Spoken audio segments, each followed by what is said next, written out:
Evening, Gasheads. Hope everyone is doing well on this Sunday late evening. Of course, like we did say the other day, we're going to be going live on Sunday. And of course, we're going to be talking about the result yesterday, the performances, going through some certain different things that obviously that's been said. Of course, we're going to be going on to the Port Vale game as we have them as our next game on Tuesday. And of course, we've got Scott coming on, who's a Port Vale fan. He'll be giving his thoughts, and we'll learn a bit more about Port Vale's very good start to the season. And so, yeah, even to everyone, of course, if you're watching on the replay, leave a like, subscribe, and of course, leave your score predictions in the comments, but also leave your starting lineups as well. Because I think, obviously with having 3 games in a week, Port Vale being our second of the 3, then I think there will be a few changes, and of course, down to injuries as well. And of course, everyone, even into everyone that's jumped in on the live as well, even into Rob's the Vet, even into Ford on Blue, even into the Orange Joker. Yeah, day's been all right, just chilling, really. Just getting ready for this. And yeah, of course, hit the like button. Thanks for the support on episode 1. I really do appreciate that. Of course, subscribe. Keep hitting the thumbs up button. And yeah, of course, if you haven't already, do check out my short reaction I did on the way back from the game yesterday on the coach. I did go, of course, and unfortunately for Rovers fans, the poor record at Peterborough continues. I obviously haven't not won there since 2006. I was confident going into the game, but I'm sure we'll, get chatting, even into Matt's, Bendau and Jedster as well. And yeah, even into Neil. How you doing, Neil, after that yesterday? And yeah, how's your day been? I've been all right, mate. Yeah, not bad. How was your weekend? It was all right.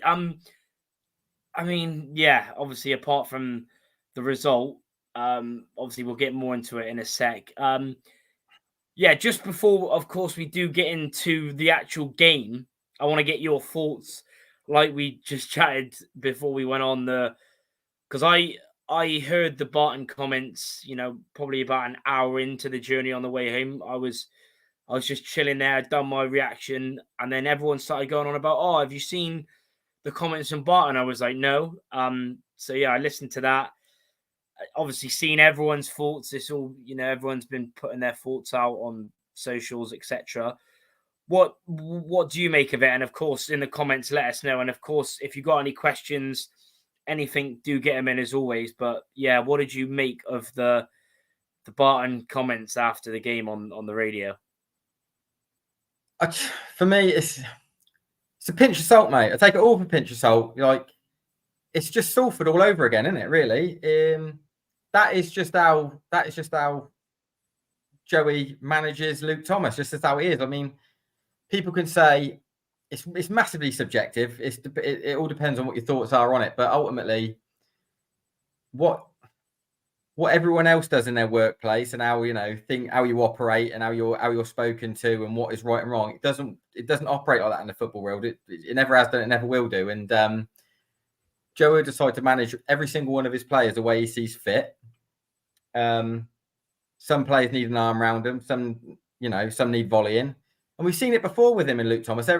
He's volleyed him before in public, and he came out the other side. And before, I don't think he had a great end to the season that we had in League 2, but he was better. Mm-hmm. And I think the way I look at it is Joey's obviously looked at Luke Thomas. He's massively let down by him. He's given him a 3-year deal. He's asked him to come in. That's what I mean. Giving him a 3-year deal. Their relationship must be good, because Luke Thomas has said, "I'll come and play for you for another 3 years."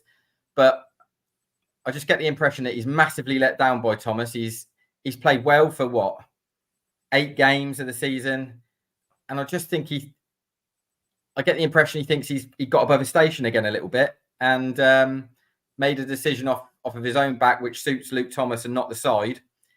And I just think he just felt massively let down by him, and he feels that the best way to,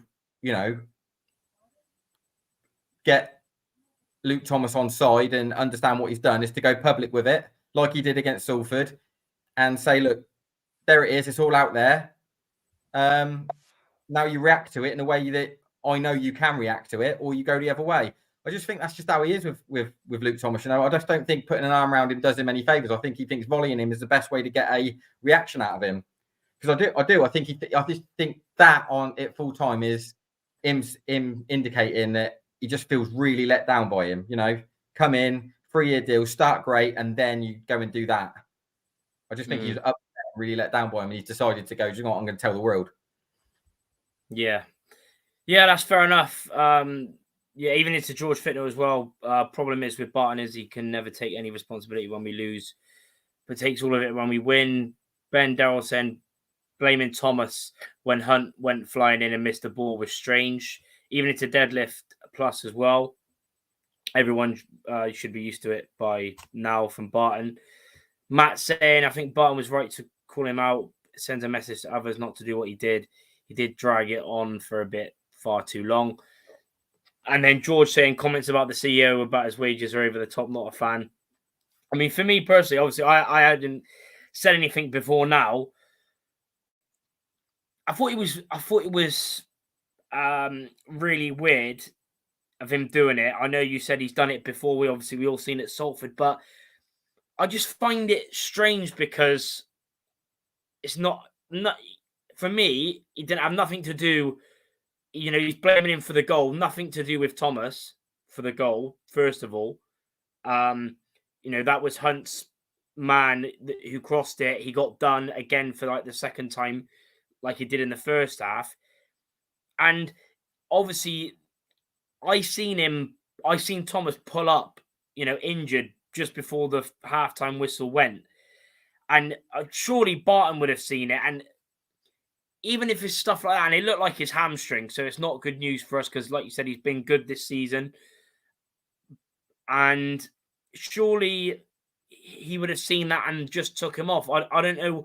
For me, as if I was a manager, I shouldn't have to ask a player, "Oh, are you okay?" If not, if there's anything, you know, in my mind that he's pulled up or done something, I'd have just took him off just to make it not worse. That's not how it works. That's not how it works in the football world, though. What will happen is you come in at half time, and the first question they get asked when the manager comes through the door is any knocks, any niggles, any issues. And there's your opportunity. You've got 15 minutes then to deal with that. Luke Thomas has kept his mouth shut. He's not said anything. And then he's mentioned it on the walk out of the change room. This is all Joey's account. There's two sides to every story. This is all Joey's account. That's all we have. He's mentioned it on the way out of the dressing room to start second half. But every single dressing room I've ever been in, or I've ever known of, the first question that comes when a manager comes through the door, whether he's pissed off, delighted, or indifferent, the first question that always gets asked is any knocks, any niggles, any issues. And if he's kept his mouth shut, that's on him. Yeah. I mean, fair enough that he obviously wanted to continue playing, but I just knew something like that. He was going to go off injured because I seen him pull up, touch his hamstring. You know, he was walking funny, and I just knew. And then obviously comes out within 30 seconds of the second half. You know, sometimes I get players sometimes want to carry on and try and get through the pain or whatever, but sometimes you just got to say it as it. You know, as I said, it looked like a hamstring injury. I was right behind it when he went down in the first. You know, and he touched his hamstring. And I was like, yeah, there we go. But that's why he feels let down. He's given him the opportunity. He's asked him the question, and he's put himself before the team and the result to go, do you know what? I'm going to go out there and see how it is. And then within a minute, we're 2 down. And I know you're saying, oh, it's come from Hunt and not Thomas, but Thomas has directly affected that because he can be there to double up. And if he's not moving, he's not traveling the way he should do, that's prevention before cause, isn't it? Yeah, but it's just, This ain't a kickabout. This ain't a kickabout on a Saturday on the park. I mean, this is what he does for a job. This is his living. He's got a responsibility to do the job to the best of his ability. And if Joey feels like he's let himself down as a professional, he's therefore let his team down, and he's potentially cost us points. That's what I'm saying. This ain't a kickabout in like a Hellenic League. You know what I mean? No. This is big boy stuff. So he's got to be accountable and understand what he's gone and done there. And like you said, people are saying, oh, you know, is it a learning curve for a young man? Luke Thomas is 24 years old. Do you know what I mean? Yeah, he's not young. Yeah, I mean, he's not a kid no more. Do you know what I mean? And I think this is where Joey's frustration comes from. This is where his frustration comes from. How he's put his trust in him. He's trusted him. He's brought him in, 3-year deal, loads of faith. He looks to have turned a corner, and I think Joey just feels let down. He's gone and done another petulant move from him. Do you know what I mean? Yeah, it's stupid. I don't know. That's what I mean. Like I said, I get that he wants to play on, but just say if it's, you know, even from, you know, I'm guessing a lot of gas heads would have seen it in the stand, but just say, I don't. It's so stupid. Like you said, it's such a, you know, I've liked Thomas, but it's such a stupid thing to do. If you've got an injury, no matter, you know, if you think yourself it's only a little thing, or you want to try and get out there, just tell someone, because now, you know, it's going to be, you know, with him being injured, you know, it's now going to, you know, we've already got a few injuries. You know, we don't have many, you know, obviously we've got Giovanni to come in and stuff like that, but we've got plenty of cover, but I don't think that's the issue. It's the principle of it all. Yeah, the principle of it. It's the problem with it all. And I just think how he's dealt with it is, you know, Joey's prerogative, so to speak. He decided to do what he's done. He's done it before, and he's done it again, and he'll do it in the future. But he's not the only manager to do it. Do you know what I mean? I think Pep did it with Kyle Walker not so long ago. Do you know what I mean? He called him out publicly. You know, he ain't the first to do it. He won't be the last either. I just take it with a pinch of salt. The stuff about CEO and wages and all that is a pinch of salt. That's never going to happen. Nothing never like that is going to come about. His wages aren't going to get taken off him or anything like that. That's just Joey being Joey and having a rant. That's all that is.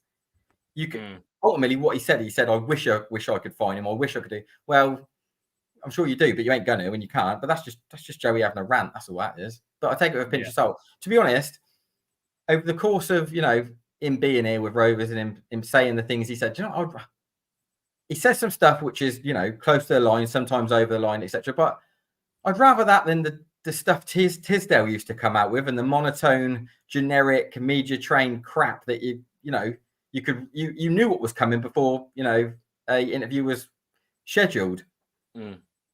Yeah, and like you said, everyone's gonna have their, you know, opinions and stuff like that. But yeah, I do agree with you. You know, in the fact that it was, you know, like you said, you just got to say that you've got an injury.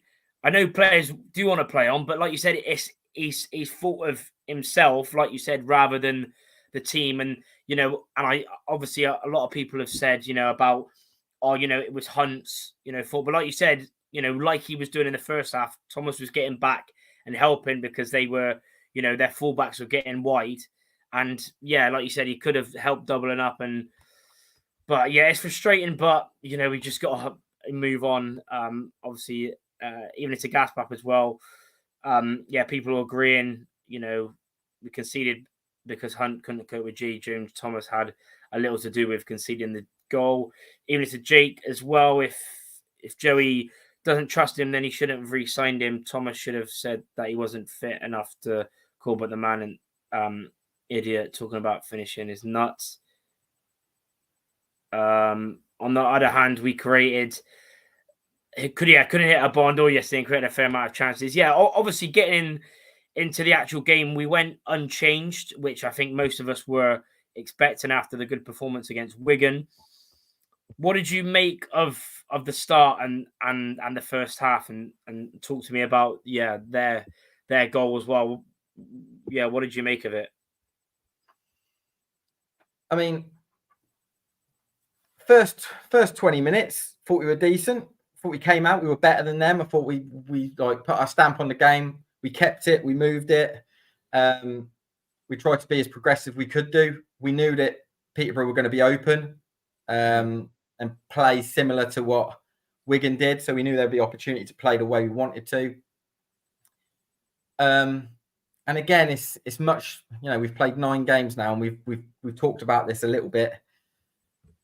We got to start making pressure count. We have to start making pressure count, because the minute we don't, other teams sort of smell blood a little bit and go, "Oh, do you know what? They huff and puff, but they're not gonna get what they want out of this. They're gonna huff and puff." And ultimately, we go 1-0 down to a goal that if he hits that 25 times again, it doesn't go in. It's just Do you know what I mean? It's a worldie. It's flown in.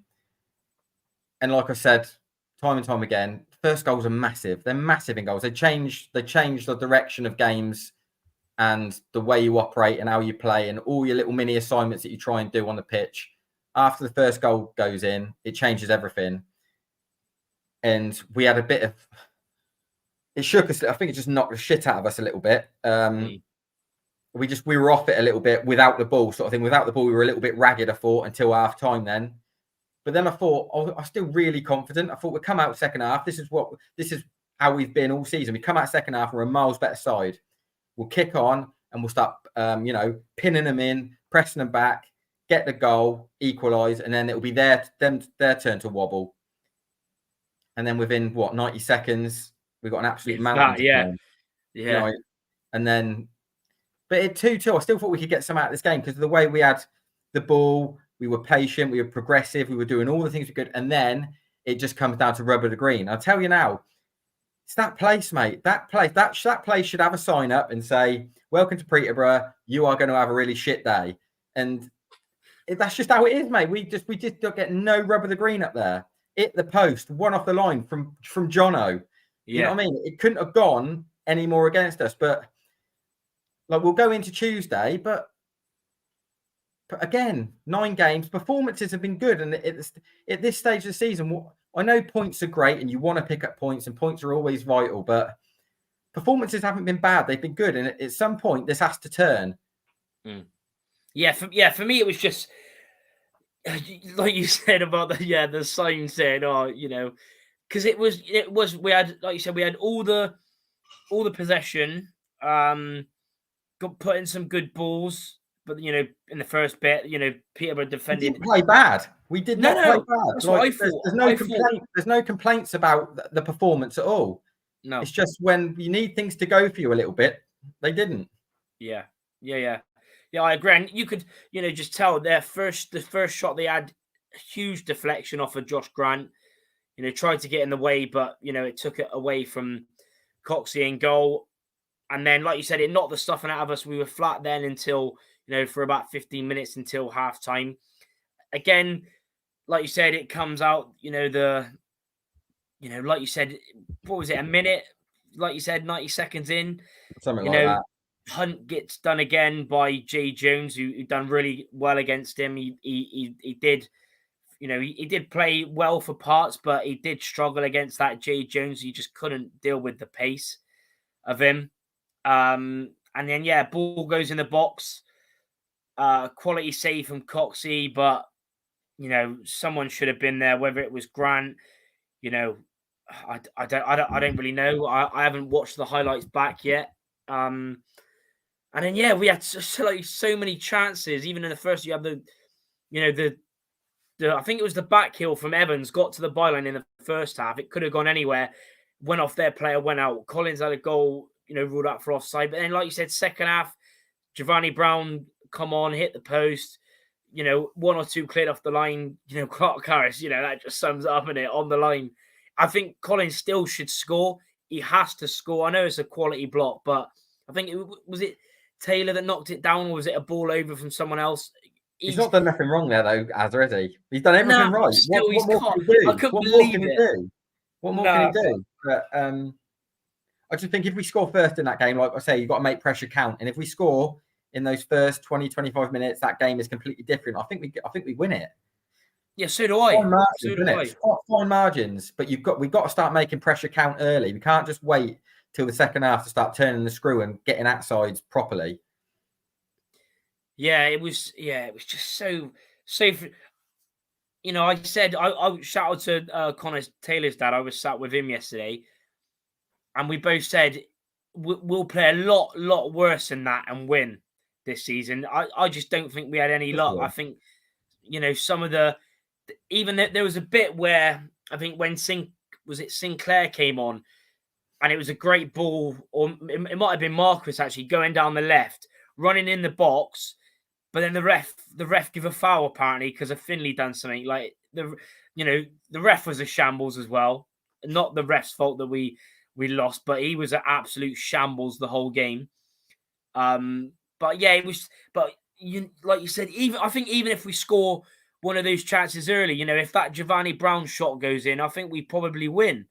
I think it goes like it went. Well. It goes like Wigan. It goes like the Wigan game. I'm sure if we score first, they're wide open, Peterborough, because that's what happens. You know what I mean? That's what I mean.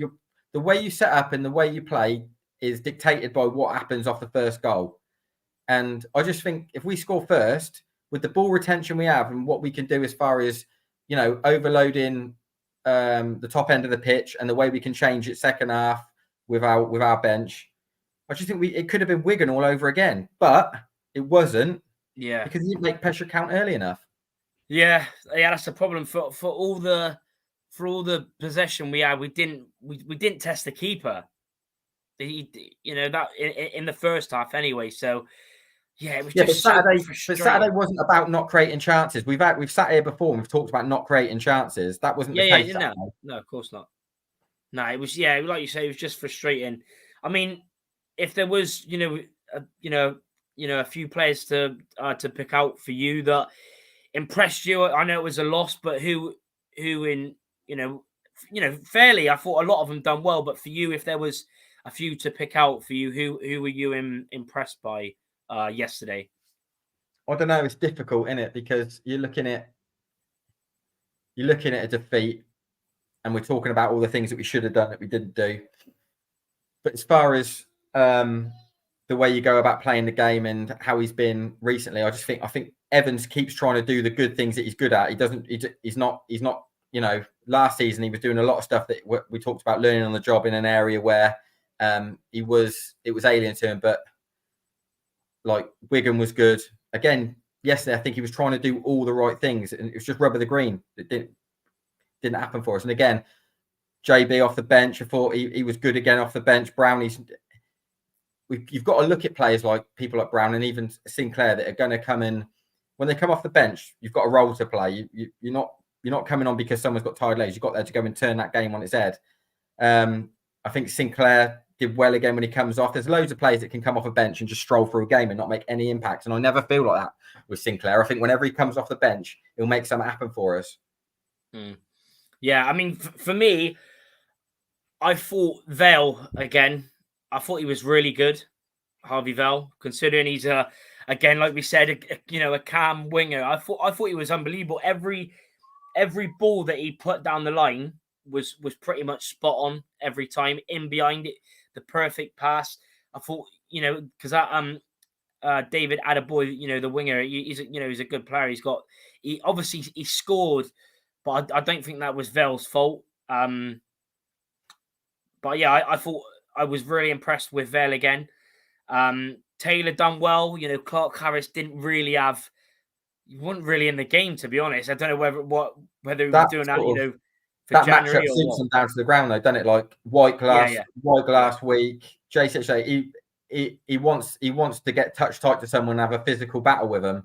He's not awful when a centre forward's running away from him. I mean, his recovery runs are really good, Connor Taylor, but his preference is centre forward in front of him, backing him and trying to be physical with him because he fancies himself to win that battle every game, to be honest. But yeah, I thought he did well, Connor Taylor. But he always does, doesn't he? He should do, really. Yeah, we come to expect a bit of him. We don't expect him to not play well, really.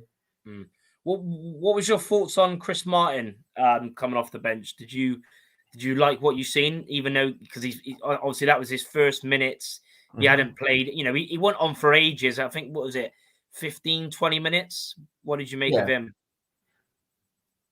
I mean, we if you've watched football long enough, you know what he's about, don't you, Chris Martin? But ultimately, he's never gonna be darting around all over the place, running channels, harrying fullbacks because he ain't got it in him at the minute. He's literally just come off the sofa. He hasn't got it in him. So, but as far as the way he shows with his back to goal, his little touches off of receiving throw-ins, knowing where to flick on to, runners off of him. He's got a world of experience behind him. It's sort of it's a little bit of an upgrade on when we brought in Leon and everything became calm and settled when we brought Leon Clark in. He looked like he had 2 more seconds on the ball than everyone else. He looked really relaxed, really comfortable, and I think that's what Chris Martin will bring to us when he sort of comes in and does his little cameos when he comes off the bench for us. Yeah, I agree. Look, like you said, you know, if you've been watching football long enough, you know, you know what he's about. And he done well, and he should have had an assist. His flick on, which we all knew he'll bring, the flick on for the Collins chance. I don't know. I still don't know how that did, but it, like you said, it's something about day. But sometimes I was celebrating. I was like, what a flick on that is, and what a finish. But it just, yeah, unfortunately, it went wide. But it was so frustrating. So frustrating. Because like you said, I thought we played well.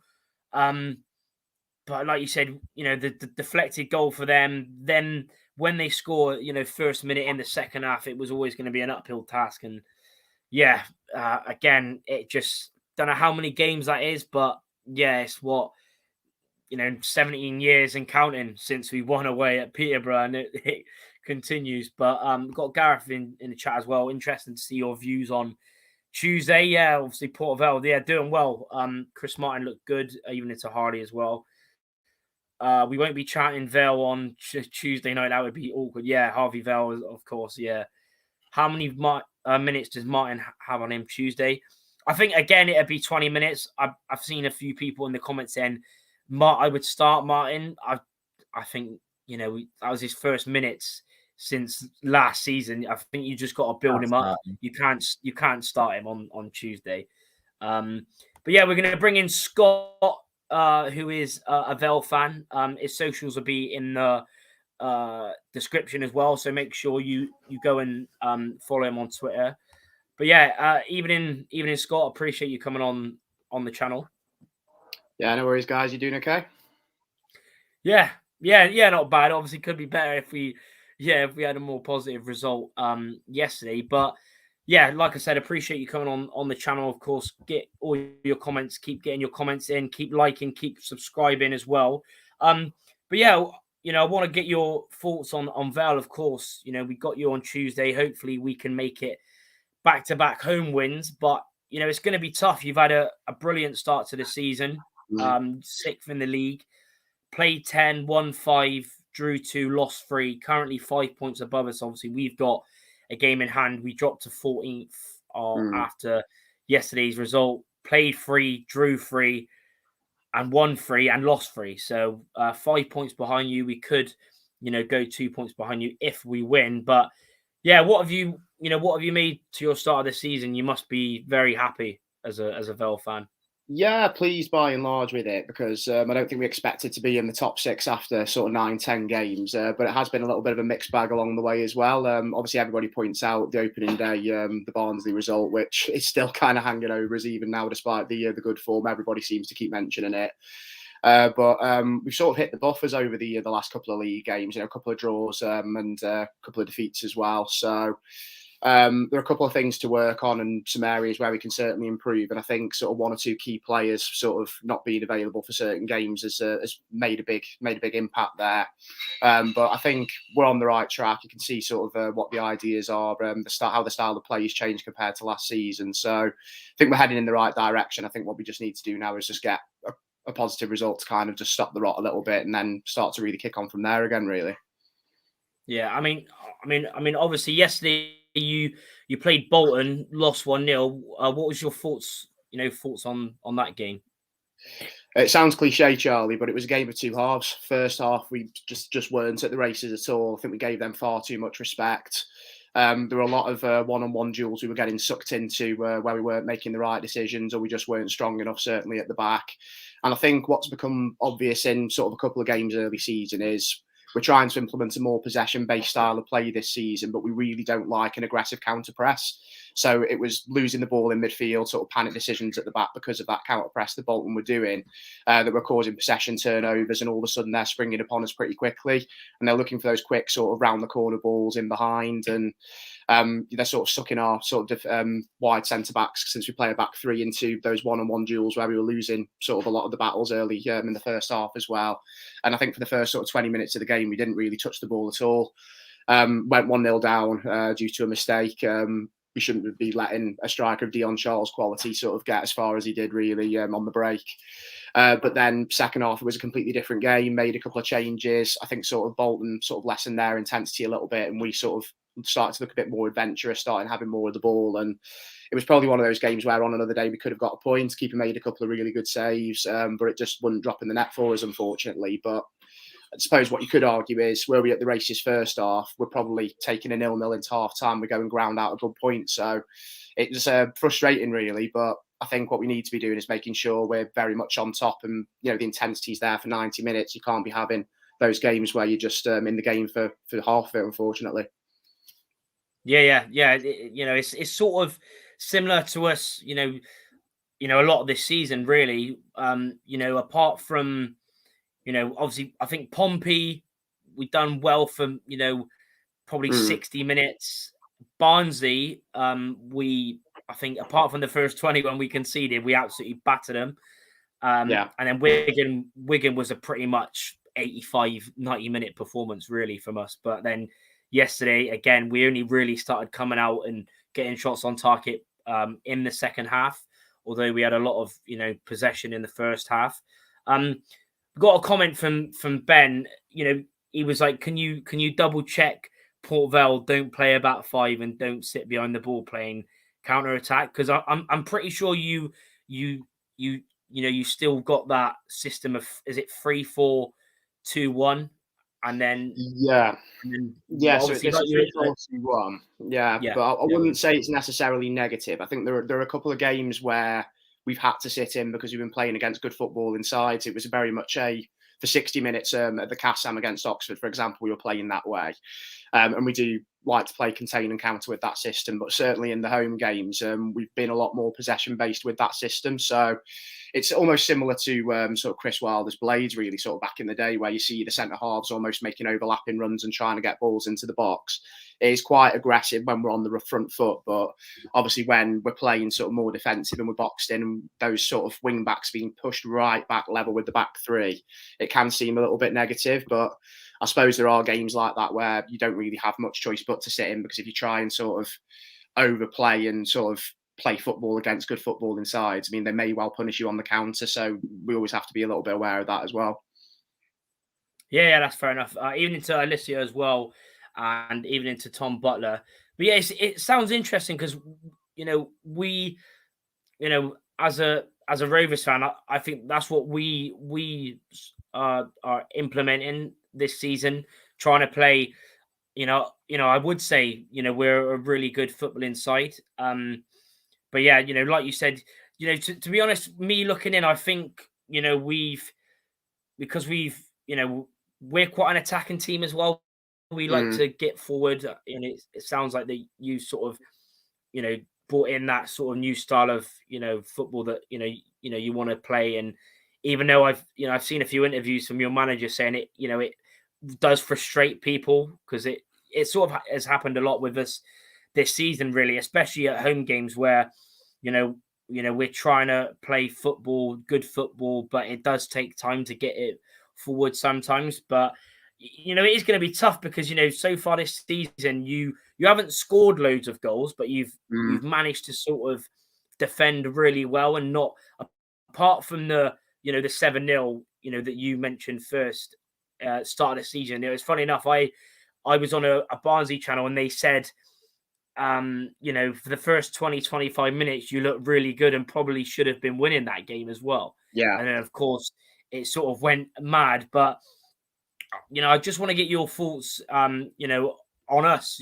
What have you, if you've seen anything from us, some of our results, recruitment, which is, I think, it's been up there with probably, top 5, top 6, this over the summer. So yeah, what's your thoughts on Rovers so far this season?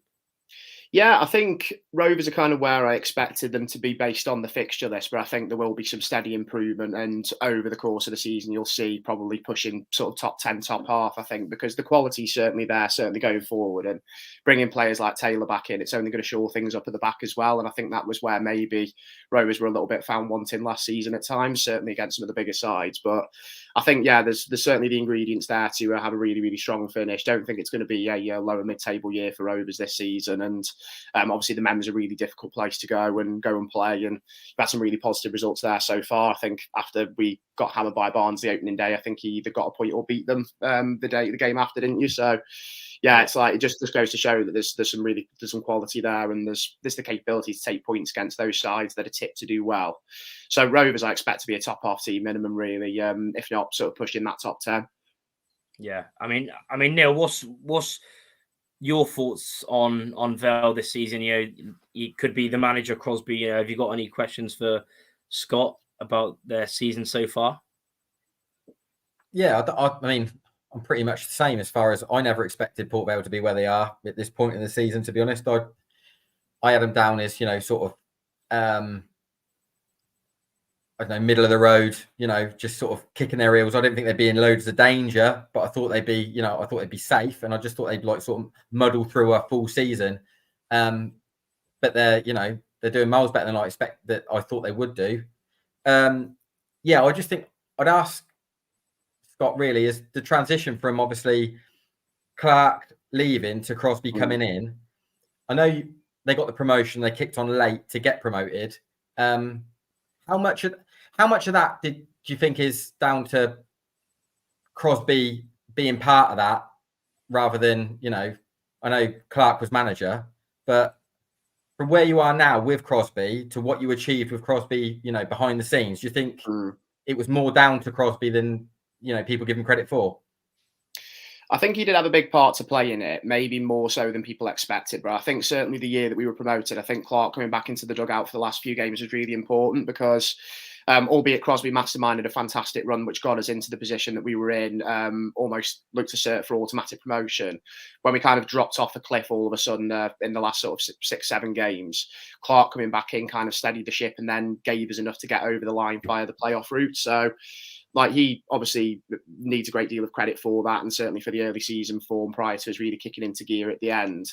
But Crosby, I think he's always been a really reliable lieutenant to Clark, and he's always had the respect of the players as well. And I think there are a couple of things that have shown that. I mean, one, the form that obviously we showed when Clark had his spell of bereavement leaving the season we were promoted, but also after Clark left towards the end of last season, you could see, even though we didn't win many games when Crosby was in charge, I think we won one, which was against yourselves at home.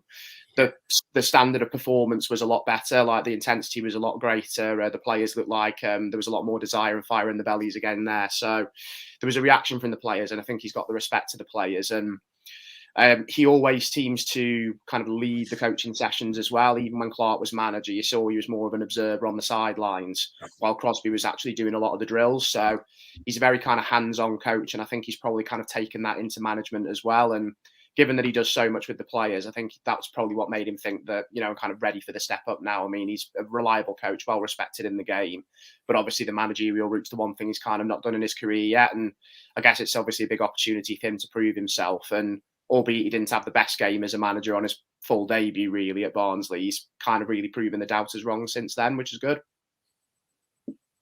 Yeah. He's done, like you said, he's done very well. And like you said, you brought back that game. Well, obviously last season, a win for both of us. Obviously, you in that period that we'd got that, enough points to sort of stay up, really. And we went to you, and you battered us. It could have been 3-4.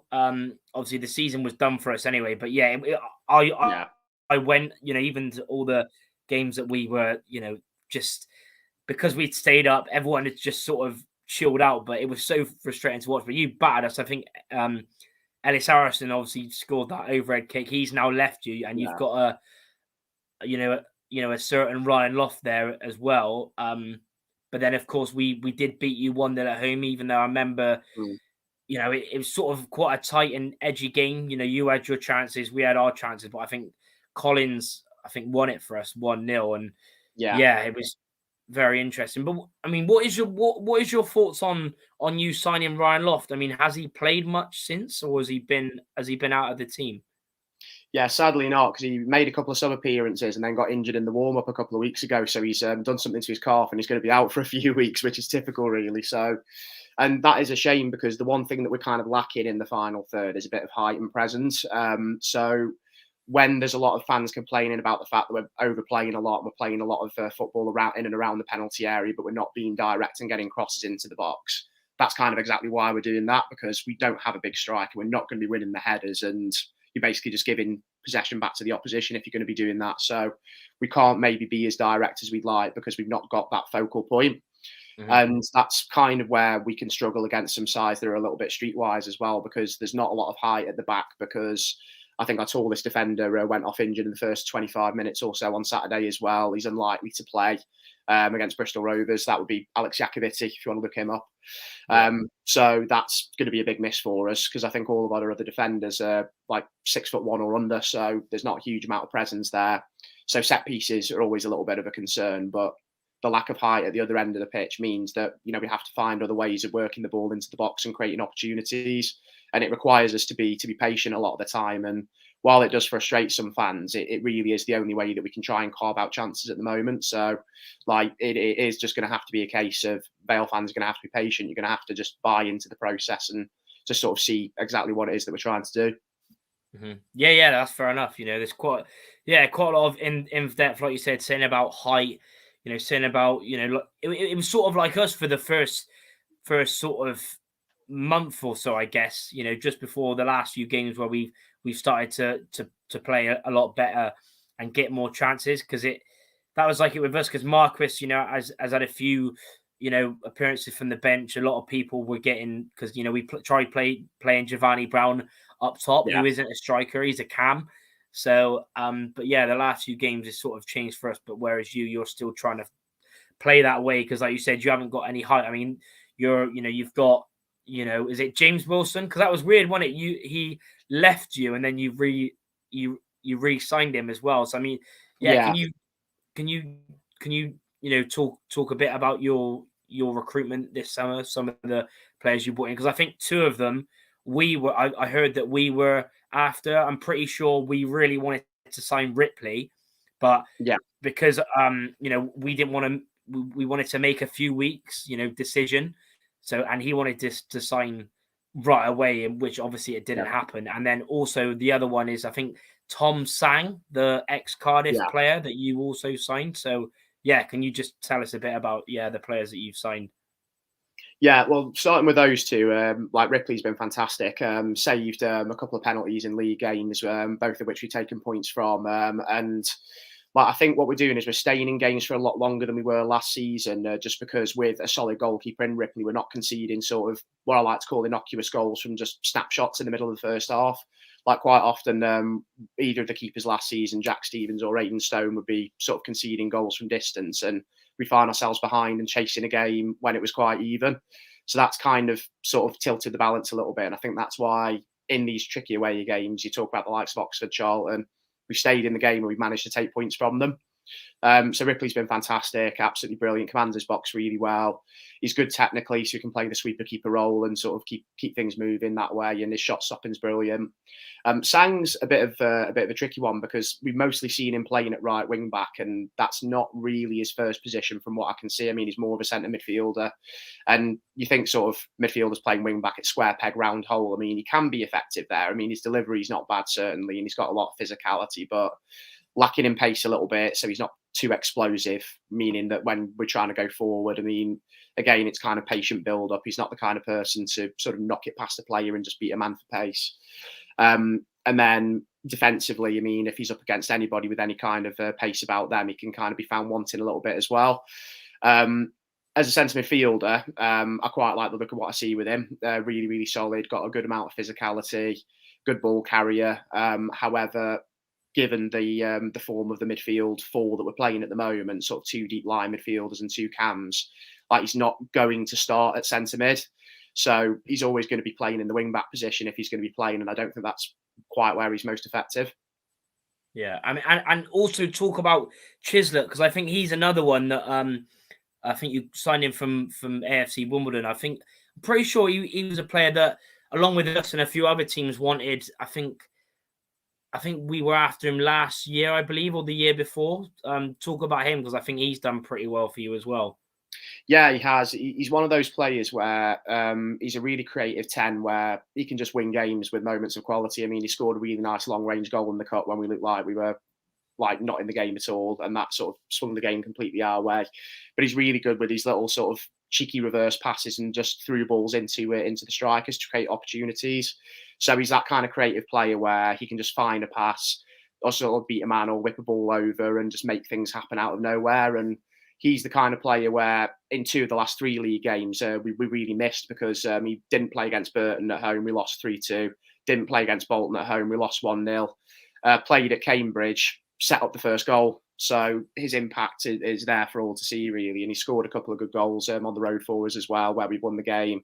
So he's a big miss when he is injured. It's just little things like when he's been playing a lot of minutes and the sort of sore Achilles or a sore hamstring, you've got to kind of look after and protect him at times. So I think it's just he's one of those players where you kind of got to manage his fitness a little bit. That's the only kind of disappointing thing about him. But as a player, he's pretty much got everything to be a success at League One. I think he's one of those players that was really good in League Two last year, technical sort of player, got into double figures, and he's now ready to make that step up to League One level. And so far, he's definitely proving that he's got it. But I think for us, I mean, it's just making sure that he's available for as many games as we can have him playing in. Yeah, I mean, will he be fit for the game on Tuesday, do you think? I think he will play, yeah. I think he was probably rested on Saturday with Tuesday in mind because with us having quite a hectic Saturday, Tuesday schedule over a few weeks, there's been a lot of rotation in the squad throughout that time. A couple of picked up injuries as well. So if Chislett rested on Saturday, I would think he would at least feature on Tuesday, yeah. Yeah, because obviously this is a time now for us. We've had a few Saturday, Tuesday, but mainly the Tuesdays we have had it have been the EFL Trophy. But now this week especially is the start of the next few weeks of a lot of tough games within the space. 3 games within a week, because obviously Peterborough away venue, then we travel to Oxford, who are our records usually are incredible there, but they're on fire, Oxford. So that is going to be 3 tough games within a week. But yeah, I mean, we're nearly at that time where we do our predictions. We do the lineup predictions and score predictions. I quickly want to go over the last 5 you've played in the league. Obviously, like you said, you talked about that 1-0 defeat at Bolton on the weekend. Yeah. Drew with Cambridge away, where we lost 2-0. We were appalling at Cambridge. Then you lost to Burton 3-2, but you beat Northampton at home 1-0. And like you said, you got the very, very big victory away at Oxford, winning 2-1. So, 7 points in the last 15. But yeah, getting in to lineup predictions, of course, Garceads, leave your lineup predictions in the comments. I'll go to Neil first, and then I'll get your thoughts, Scott, on what you think your starting 11 will be for Tuesday night. So, Neil, what's your thoughts? Because like I said, I think there'd be a few changes, but yeah, what would your team be for Tuesday night? Yeah, I'd change it a fair bit, to be honest, with Oxford in mind at a 12:30 kickoff. I just think we need to implement what we've got as far as a stacked squad, and Oxford's really concern me at the minute, to be honest. They're flying and they're playing really well when they're doing everything right, to be honest, to pick up results. I think they won at Stevenage, which ain't easy at all this season. So like they're in a good place at the minute. So we're gonna be up against Tuesday night. We're gonna be up against another side that are gonna want to sit in, frustrate. We got to find a way of navigating ourselves through that, where we've struggled against that at times this season. Sides that sit in and said, "This is us. Do your best to break us down," and they'll try and pinch some at the other end, whether it be through a set piece, us getting greedy. I think we're going to have to be really patient. And again, like I said, first goal is going to be massive Tuesday, because it will change absolutely everything for both sides and the way they set up and the way they go about playing a game. I'll go Cox in goal. And this is probably going to throw loads of people, because I'm going to change this massively, because I've got concerns about Oxford, to be honest. I just think we need to be at our absolute best to get anything up there. I'll go Gordon at left back, Gibbo at right back, Hall and Connor Taylor at centre half, Woods in front of that. Macca and Bogard for legs in front of that. Sinclair and Vale wide of John Marcus through the middle. God, that is a lot of changes. I mean, yeah. I just don't think we can go to. I just don't think we can go to Oxford burnt out. We get torn apart if we do. Yeah. Because like you said, they're on fire, and they've smashed Stevenage 3-1. Yeah, I mean that's interesting. Obviously, keep letting us know in the comments what your starting 11s will be. We'll get onto score predictions in a minute. Scott, what would your Vale starting 11 be for the visit on Tuesday? Yeah, so Ripley in goal. That sort of picks itself. And then for the back three, I think given that Jakovic is unlikely to feature at left centre back, I think we'll probably rejig it slightly. So Nathan Smith to feature at right centre half, Dan Jones to come back in and play in the middle, and then Kofi Barmer probably on the left side after he played most of the game on Saturday. I think wing backs will play, because we'll play basically 3-4-2-1 like we always have done. I think the wing backs will be Tom Sang on the right side. If he's back from illness, Mitch Clark might start just for a little bit more pace out there, but it'll be one of those two playing. It all depends on Clark's fitness. And then it'll be Ojo and Arblaster in the middle, sort of the deep line midfield pair. Probably James Plant left side after he had a really good game Saturday as well. And he's quite young, so he's got some legs there and some good energy. And then Chislett being fit, I think he should hopefully come back in alongside Ben Garrity, just behind Josh Thomas up front. I think with Wilson sort of huffing and puffing a lot first half Saturday, I'll probably be rested with Portsmouth in mind on Saturday. So Josh Thomas for legs will probably be the lone striker. And I think the idea will be just keep it on the ground, try to get balls in behind and try and use his pace to sort of cause some problems. Yeah, that sounds interesting. I've heard good things as well about that Thomas, who signed from Swansea on loan. So yeah. For me, obviously Ben Dowell said is Neil Ben Gunner in disguise. Tom Butler said I wouldn't make as many changes. Obviously Matt's left his as well. I would. It's so tough because, like you said, we've only got one fit centre back. Obviously Cox in goal. Right back, I would go with Luca Hall. Left back, I would go with Gordon. Two centre backs, I would go. Oh, this is tough because two centre backs, I would go with Gibbons, because I'd rather, even though he's smaller than Hall, I don't want to see Hall at centre back. I'd rather Hall right back, and obviously Gibbons playing against his old club with Connor Taylor.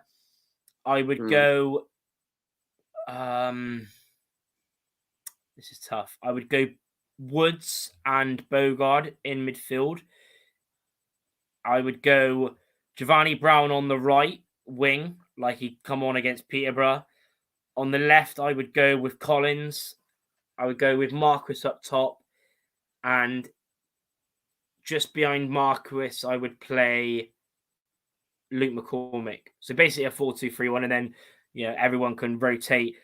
Ben Dowell has got his as well. Cox, Hunt, Taylor, Josh Grant, Vale, Woods, Bogard, Brown, Collins, Sinclair, Marquis. So not a lot of changes there. But like you said, Neil, I don't want to be playing.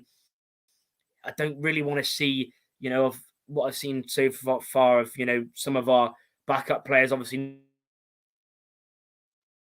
not playing many games. But like you said, you need to make quite a few changes with Oxford in mind, because like you said, they're flying. I know Oxford are playing Tuesday as well, but I just think we do. There's delicate ones to think about as well. Like Josh Grant is never going to play 3 games in a week. Do you know what I mean? He's too delicate to do that at the minute. Do you know what I mean? He's only just come back. He can't play 3 games in a week. You'd be lucky if he's available for Tuesday, because he's probably still got swelling. Do you know what I mean? The medical team will have a lot to say about who plays Tuesday, because a lot of these will be in the red zone anyway. And then if they play Tuesday, they're never playing. I'll be amazed if they get through 45 minutes on Saturday. Do you know what I mean? Like the physios will have a big part to play in who is available this week. Mm-hmm. Yeah, it's tough. I mean, big up to Lars tuning in. He said, Gibbons at centre back, what have you been drinking, Aina? The only reason why I said that is because Hall, I've seen Hall too many times at centre back, and he's not a centre back. Gibbons has played there. He's played there for Port Vale in the past. He's played there. Right in the back, yeah, he's played there before. He's Yeah. done quite well there actually as well. Yeah, and he's played there a few times when we were on that good run at the start of last season as well at centre back.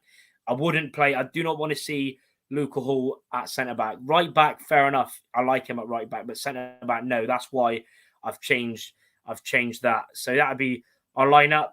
Getting on to score predictions. Obviously, Lars has already said 3-1 Gas, Giovanni Brown Hattie, Lofty scores for Vale. Well, Lofty is injured. Scott has said so. Obviously, Gas perhaps said 2-1. So, Neil, I'll get your score prediction first against a very tough Vale team. What would you say? Do you think we can get back to winning ways and make it back-to-back home wins? Yeah, I think we can. Again, like I said earlier, I keep harping on about it. Whoever scores first in this game is going to have the upper hand. First goal is going to be massive. It will just be massive. I think we can get it, and I'll go. I think we'll score. I think we'll come on late again, like we have been at second half, especially at the Mem. I think we'll score we'll score between sort of 70 and the 90, and we'll win 1-0. 1-0 win. Goal scorer? Evans. It'd probably be something like remember when we played Barrow and it was horrible, and we just managed to nick them out of nowhere. So something like that. Evans from like 25 yards, something like that. Yeah. Yeah, that's fair enough. Big up to Nappers as well. Appreciate you tuning in, mate. I'll be watching you on your stream as well at 8 p.m. Check that out as well. He always does a live on a Sunday. Joey Barton publicly out on his players after defeat, part 34. Yeah, I mean, we're used to it now, but we talked about it at the start. So yeah, appreciate you tuning in, and make sure you go and subscribe to him, get him to 12K, absolutely quality creator. Scott, what's your prediction? Are you confident in Vale coming to our place and getting a win? A win, I'm not so sure. I think it depends again on, like we talked about, how many changes Rovers make with Saturday in mind. I mean, I think with that in consideration, I'm optimistic we can probably pick up a point. So I'm going to go 1-1 because we tend to respond to defeats quite well, but I don't think we're going to get a hard-earned win at the Mem. I think it's going to be a really tough place to go, and it's going to be a really grotty game. So I think I'll go 1-1 for Vale on the score sheet, most probably Ben Garrity. Mm-hmm. Who do you think will score for Rovers? Rovers, depends if Collins plays, because I think he's definitely scoring if he does. If not Collins, probably Evans. He's been in quite good form for Rovers this season, so I think he's probably quite likely as well. Mm-hmm. Yeah, Ben Darrell going with 1-1. If you're changing to the defensive, I'd rather play a back three. Mats has gone 2-0 Rovers. Tom Butler's gone 2-0. I'm confident we'll bounce back. Marquis and Arblaster goal scorer, says Ban. Yeah, for my prediction, it's going to be interesting to see what the changes are when a team does come out. But for me, I'm going to go with a 2-1 Rovers win. I think if we're going to change the defence, which I think we will, and I think Grant won't play centre-back, then I think we'll concede. But I think we'll just have enough. And I think with the players coming off our bench as well, like we said, the quality we've got, hoping that we can win, and I think we will win. I think Collins will score, and I think Giovanni Brown will get his first goal for Rovers, and I think Thomas will score for Port Vale. So, that is all of our predictions. 1-0 for Scott, 1-0 for Neil, and 2-1 for me. We're pretty much going to end it now. Alicia also saying 3-1 as well. We're going to end it now. Appreciate everyone that is tuned in on the live. Make sure to go and give Scott a follow, and make sure to go and give our socials, all of our socials, and also the Talking Gas podcast socials. All that will be in the description. Hit the like button if you haven't already. If you're watching on the replay, do leave your score prediction for Vale on Tuesday. A match reaction will be out. Like and subscribe, and we'll catch you in the next one. Up the gas.